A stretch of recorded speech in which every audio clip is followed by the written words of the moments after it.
Assalamu alaikum. Faiza Nadeem here with yet another grammar lesson. और आज का हमारा लेक्चर है prepositions. Prepositions क्या हैं? Preposition position words हैं. वो position बताती हैं किसी भी नाउन की, किसी भी pronouns की. मैंने आपसे पूछा ही नहीं आप कैसे हैं सारे.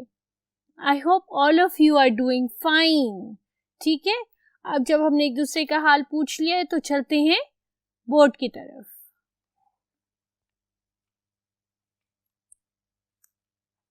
ऑलराइट, किसी भी काम को शुरू करने से पहले सबसे फर्स्ट स्टेप क्या होता है? सबसे फर्स्ट स्टेप होता है उसकी definition. Let's go for literal definition of preposition. Preposition की लिटरल और डिक्शनरी की डेफिनेशन क्या कहती है? डिक्शनरी की डेफिनेशन कहती है कि it is a word or phrase that connects a noun or a pronoun to a verb or adjective in a sentence. Preposition वो एक लफ्ज है या ग्रुप ऑफ अल्फाज हैं जो किसी भी नाउन को या प्रोनाउन को उसके वर्ब या एडजेक्टिव से कनेक्ट करते हैं. लेकिन हम अपनी लेमैन इंग्लिश में क्या कहते हैं? per preposition words, right? अब मैं अब इसको फर्दर एग्जाम्पल से समझाती हूँ. क्या? There is a cow in the field. यहाँ पोजिशन क्या है? in. जो नाउन को नाउन से कनेक्ट कर रहा है. काउ नाउन है, काउ आपका नाउन है, फील्ड आपकी नाउन है. इस प्रेपोजिशन ने काउ को और फील्ड को कनेक्ट किया. ठीक है, तो ये वर्ड आपका बना preposition. Likewise, he is fond of T. Fond का मतलब क्या होता है? शौक. वो शौक से पीता है. क्या पीता है? चाय. तो ये आपका नाउन हुआ, ये आपका एडजेक्टिव हुआ. किस चीज का शौक है उसको? उसको चाय पीने का शौक है. He is fond of drinking tea. और प्रेपोजिशन क्या हो गई? ऑफ. इसी तरह से the cat jumped off the chair. Noun क्या है आपका इसमें? बिल्कुल इसमें कैट नाउन है, लेकिन इसमें चेयर भी तो नाउन है ना. चेयर. अब कैट तो इधर हो गया आपका सब्जेक्ट. ठीक है, चेयर वो ऑब्जेक्ट है जिसपे ये सब्जेक्ट काम कर रहा है. ठीक है, और क्या काम कर रहा है? वो जंप लगा रहा है. ठीक है, तो जो आपका इस ऑब्जेक्ट नाउन को इस वर्ब के साथ जिस वर्ड ने कनेक्ट किया है वो है आपकी prepositions. ठीक है, I will not go into details के what are preposition in, on, over, under, off, through, across, and so on and so forth. There are a lot of prepositions. बहुत सारी prepositions हैं. KG से करते आ रहे हैं हम. The ball is on the table, the ball is under the table, the ball is inside the table.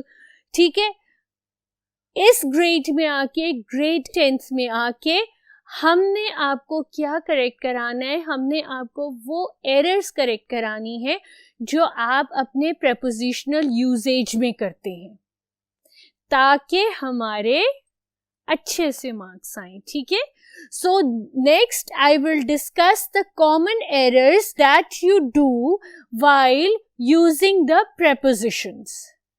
वो आम गलतियां जो आप प्रेपोजिशन यूजेज में करते हैं, जिनकी वजह से आपका ग्रेड अपग्रेड हो जाता है या डाउनग्रेड हो जाता है. Let's move on to the next board. जो जनरल प्रेपोजिशंस हम यूज करते हैं ना बेटा, वो यही करते हैं एट, इन और ऑन. तो मैं आपसे सिर्फ इन जनरल प्रेपोजिशंस को ही डिस्कस करूंगी. एट, इन और ऑन, जिसमें आप सबसे ज़्यादा गलतियां करते हैं। आप अपने पेपर में जिस वक्त आंसर्स लिख रहे होते हैं, जिस वक्त सेंटेंस कंस्ट्रक्ट कर रहे होते हैं, तो सबसे ज़्यादा आप इन प्रेपोजिशंस के यूजेज में गलतियां करते हैं। यहाँ पे मैंने एक टेबल बनाया है जिसमें कॉमन जो वर्ड्स होते हैं, कॉमन जो नाउन्स यूज होते हैं, मैंने वो लिखे हैं ताकि मैं आपको ये क्लैरिफाई कर दूं कि आप क्या गलती करते हो और आपने अब क्या नहीं करना। ठीक है, सबसे पहले आप लिखेंगे एट, टेबल। ठीक है, सबसे पहले आपका टेबल आएगा। ठीक है, अब table, you are either sitting on a table और you are at a table. ठीक है, at का मतलब होता है at one side. You're never inside the table unless and until you're drilling a hole. ठीक है, I had drilled a hole in the table unless and until I have nailed the nail inside the table. ठीक है, generally आप in the table नहीं होते। ठीक है, on the table होते हैं। You go to a restaurant, you sit on a table and you ask for the menu or you give orders for the food.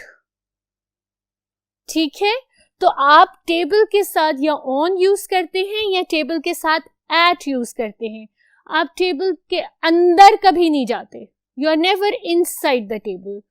Likewise, you are either on the door or you are at the door.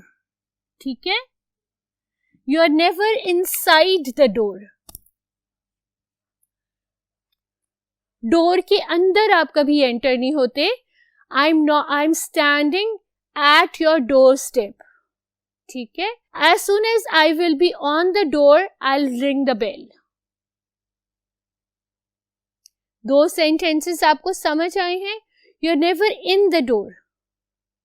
Unless and until of course आप एक सुराख कर दें, आप Hulk बन जाएं, मुक्का मार के सुराख कर दें और फिर इन द डोर आप गुजर जाएं, which is not possible in the normal world.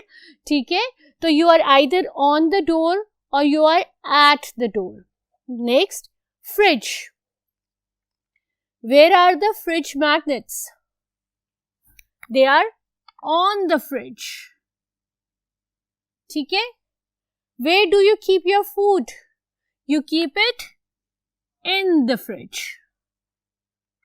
Magnets are on the fridge. You keep your stuff in the fridge. Mom, I need the cake. Beta, it's in the fridge. Go and take it. ठीक है, Amma, where were you? I couldn't find you. I left a note on the fridge. Memo holders होते ना, fridge magnets, उनके ऊपर मामा अक्सर notes लिख के चली जाती है, आई एम गोइंग अवे। तो it's either on the fridge or in the fridge, at the fridge नहीं होता कभी भी। इसी तरह you are on a street or you are in a street, you are never at the street. ये गलती कभी नहीं कीजिएगा, you are never at the street. If somebody says I am on the street, उसका ये मतलब होता है कि वो स्ट्रीट के साइड में जो पेवमेंट है उसके ऊपर वॉक कर रहा है। ठीक है, and if somebody says I am in the street, इसका ये मतलब है कि वो स्ट्रीट के सेंटर में वॉक कर रहा है, which is very dangerous mind you because of the traffic. ठीक है, सो ऑन द स्ट्रीट का मतलब होता है सड़क की साइड में जो फुटपाथ है, जो पेवमेंट है, आप उसके ऊपर वॉक कर रहे हैं, so you are on the street. और इन द स्ट्रीट का मतलब है कि somehow, somewhere you are either crossing the street, और आप पागल हो गए और आपका दिल कर रहा है कि आज आपका एक्सीडेंट हो जाए, तो आप स्ट्रीट के बीच में से जा रहे हैं। You are never at the street. ठीक है, होटल, अच्छा आप इधर होटल के इन होते हैं और आप होटल के एट होते हैं, आप होटल के ऑन कभी नहीं होते। ऑन का क्या मतलब होता है? This is my board marker, this board marker is on the top of this board marker, उसके ऊपर है। तो होटल इज अ बिल्डिंग, एक कमरा, एक स्क्वायर सी चीज, आप उसके ऑन कभी नहीं हो सकते. Where are you? I'm calling you and I'm asking you, hello friend, where are you? And you're saying that I am at the hotel and I'm checking in. I'll go in the hotel and book a room. ठीक है, आप कभी भी hotel के on नहीं होते, आप इधर उसके पास होते हैं, यू आर एट इट और यू आर इनसाइड. इसी तरह रूम, कभी भी आप रूम के एट नहीं हो सकते, उसके साइड में नहीं हो सकते, ऑन उसकी टॉप पे नहीं हो सकते. You are always and always in your room. I am sitting in my bedroom. I eat my lunch in the dining room. The guests were sitting in the living room. कभी भी on या at नहीं होता. ठीक है, इसी तरह lobby, in और elevator. अब let's say मैं और मेरी friend इस्लामाबाद गए सैर करने. ठीक है, हमारी लाहौर की फ्लाइट थी. मैं लॉबी में गई, I couldn't find her anywhere. मैंने ठक फोन उठाया, मैं कहा hello friend, where are you? She said I am in my room. I'll ask her, जल्दी से आ जाओ, we are going to miss our flight. I am waiting in the lobby for you. Please come downstairs quickly. अब उसने phone पकड़े पकड़े वो कमरे से निकली है and then she says that I am at the elevator. मैं एलिवेटर के पास हूं, मेरा फोन ऑन है. ठीक है, I am at the elevator. उसके बाद मुझे आवाज आती है टिंग, एलिवेटर आ गई. And then she says I am in the elevator now. I am in the elevator now. See the difference? वो elevator के अंदर चली गई and then she comes downstairs, we meet up and we come back to Lahore. आप कभी भी elevator के on नहीं होंगे, लॉबी के ऑन नहीं होंगे, होटल के ऑन नहीं होंगे. आप कभी भी डोर के अंदर नहीं होंगे, टेबल के अंदर नहीं होंगे. ठीक है, आप कभी भी फ्रिज के एट नहीं होंगे या स्ट्रीट के एट नहीं होंगे. If you will go through this lecture slowly and thoroughly, आप आइंदा ये गलती नहीं करेंगे. ठीक है, कुछ और चीजें जो मैं आपको बयान करना चाहती हूँ, बताना चाहती हूँ. Let's move on to my third board.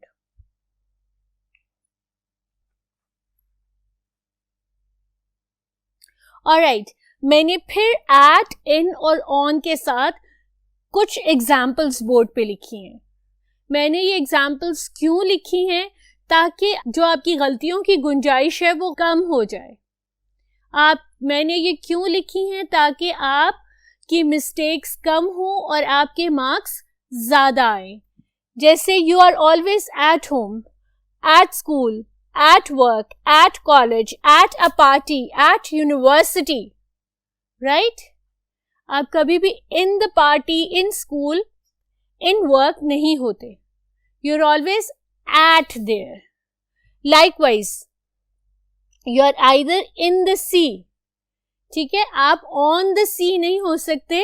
Obviously even if you are swimming you are inside the sea.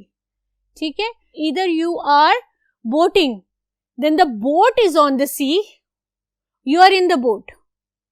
ठीक है, ऑन द काउच, आप कभी भी इनसाइड द काउच नहीं हो सकते. In the sky, on the floor, in my backyard.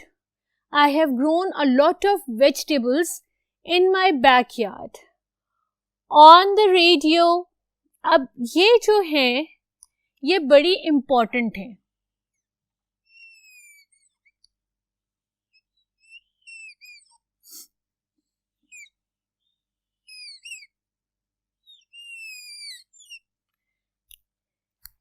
ये आपका सोशल मीडिया और ये आपका इलेक्ट्रॉनिक मीडिया.